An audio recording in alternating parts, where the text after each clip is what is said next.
Welcome! Today's video is about portfolios.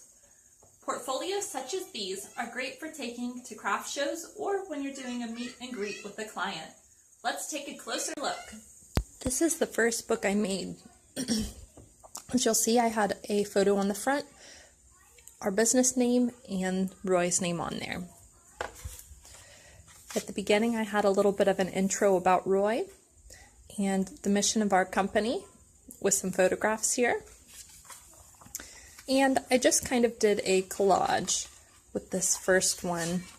Not much flow to any of it, just kind of threw it all up there. Some photographs were large, some were smaller, just kind of a mix match. But I'm using the portfolio style template, which has the black background, which helps tie things in nicely. And then here at the end, I closed with a photograph of Roy. Now, the second book I did a little bit differently. This one we actually made to be a consignment book and to leave leave at a company or a store. And so there's a brief bit about Roy and some examples of his artwork here, and then an actual artist bio followed up there. And then I tried to do more specifics as far as a certain type of sculpture. So these were all kind of roses. I had some information and a price here that would have been the consignment price. And I did this with a lot of the flowers that we offered at that point. A split cross, another decorative cross we did, and a sculptural cross. And then at the end here, I just did a little bit of a collage of the different items that we weren't planning on consigning. And I closed with some information here that is specific to doing custom orders with us. So if anybody was interested in that, so we would have it available and they could read up on what our regular policies are. Now the third book I did even a little different yet. Again, this started with photograph and our business name here. And then decorative blacksmithing, some of the projects. Now what I tried to do with this one was a little similar to the previous one as far as a spread of 2 pages being focused on a particular item. So I did that here with a variety of photographs on the particular item with a distant shot and also some close-ups here and a title to it. So I did this with multiple items that Roy's made, and then in some places I included a short description, and I did this with a lot of his larger projects. And this one we did in depth, as we had references for what this burning bush was, and then I closed here with a little bit of a bio. So those are the 3 portfolio books I made in the past. I'm going to show you how to make something similar to this with Shutterfly. I will show that to you on the computer. And also note that I do have a coupon code, or rather a link. There's a link down in the description where you can use that and get a free book. And this is the 8x8 size you'll get if you go with that. And you can also upgrade to the 10x10 for just a few dollars. But make sure you use that link if you're interested in making a portfolio. And let's go to the computer and begin. Alright, we'll start at Shutterfly. Up at the top, you'll be able to navigate to their photo book section. You can select your size. My favorite is 10x10. The next thing that happens is there's a pop-up for their new Make My Book service. You won't need this service, as I'm going to show you how to arrange everything yourself. So just press exit. Next, they're going to show you the different styles that you can choose from for pre-templated books. Look along the side to find the portfolio style along their menu. I use the modern portfolio. It has all black backgrounds, and that gives it a very clean look. When you click on one of the styles, it pops up more information about it. it will show you some previews of what the pages look like. You can use the arrows to see what the samples look like. The right and left arrow will take you forward and backwards on their example. They also have additional things that you can look at, such as the backgrounds, which in this case is just black, the embellishments, and also their idea pages, which are pre-made templates for a specific page. Up at the top, you'll see their base price is for 20 pages. You can also add on additional pages as you wish. Go ahead and click Select this style when you are ready. The next thing that it will do, and also you can select the size if you wish to change the size at this point. So when you're ready, click Select this style, and it will take you into the editor.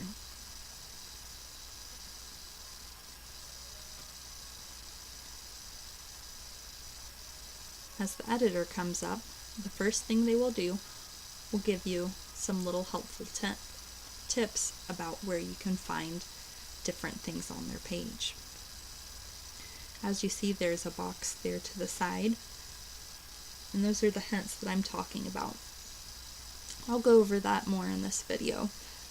It's just on things like which buttons will do certain things, whether that's for editing or arranging. They have an undo button, which is especially helpful sometimes if you're trying something and it doesn't quite go the way you wanted it to. Next, you're going to be prompted to add your photographs. Click Choose Photos, and then you can add them from your computer. If you have your photographs grouped together, this can be especially helpful. If not, you can just go in and add them one at a time. For this example, I've already had my photographs grouped together in one folder so that they're easy to access. To select all of the photographs, I go to the very top photograph and click it. I scroll down to the bottom on my list.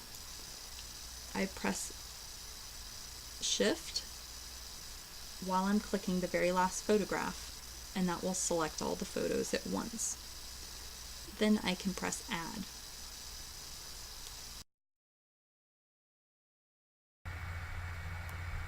So you can see there it's got them loaded, so simply the next step you have to do is press Add, and it will load those photographs to the bottom part of your screen. So it may take a couple of minutes. It gives you some pop-ups. You can choose for it to put them in there for you, or you can say no thanks, I'll place them myself, which is what I normally do. Alright, once your photos have been added in, you will be able to start adding your photographs and arranging your page templates. The arrows on the side here will take you back and forth among the pages. The page in orange will tell you which page number this is. Along the side here, you see a couple of different options. You have the layout option. These are the pre-made templates. They have quite a few to select from. My first page is going to be a bio page, so it's going to have a picture with some text.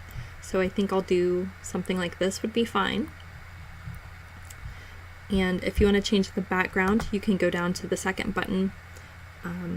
For the style I've chosen, they only offer black, which is fine. You don't want to detract from your work, and that's why I recommend the black as a good background. They also have some different embellishments you can use if you wish to, numbers and letters, things like that. And they have an idea page here as a title page. Sometimes they have a couple of different templates for that as well. But I'll just go back up to templates, and I'm going to go, so the front page I know is going to be a bio page, an about me page. If you have no idea what you would put on your bio page, make sure you check out my video. I'll put a link in the description to writing an About Me page, which gives you a lot of food for thought on how you can go about writing your own.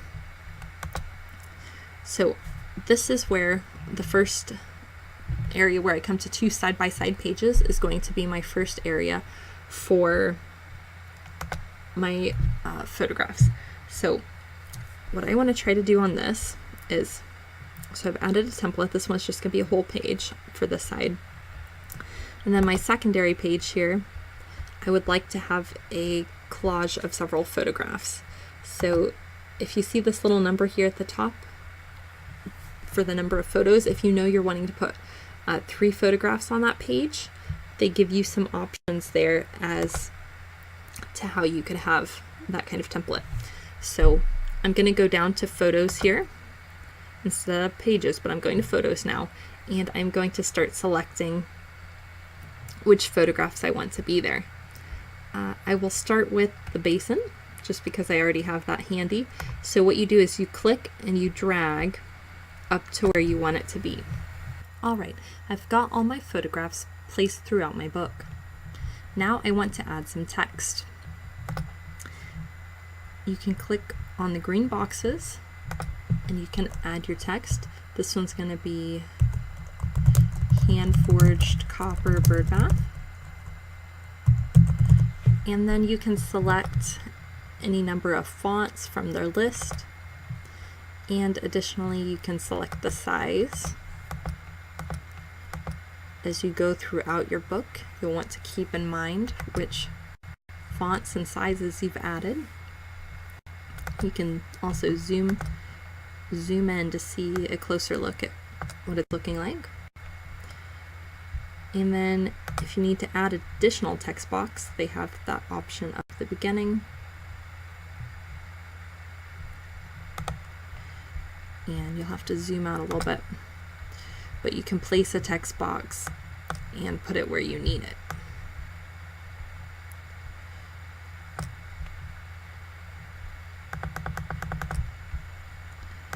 Now this has, when you go to add in a text box, it's taking you to an advanced editing mode. So once you've got your text box placed, up here in the right hand corner you'll see Exit Advanced Editing. Just click that and it'll take you back to the regular editor mode, and you can click on that green box and continue adding your text. When you're done with your book, make sure to look over it thoroughly. You can use the arrows on the side to flip through each of the pages. My book started off with a bio, followed by a collection for different types of items on the following pages. You'll look for things like any misspellings or anything out of alignment where you would like to have it. As I'm flipping through, I'm seeing that everything is the way I like it. I hope you found this tutorial on making a portfolio book helpful. Make sure that if you'd like to make one, you use the link below so that you can get a free 8x8 book. And I will have some additional information and recommendations in the description below if you are interested in making business cards or things of that nature. I appreciate you watching the video, and I hope you have a blessed day.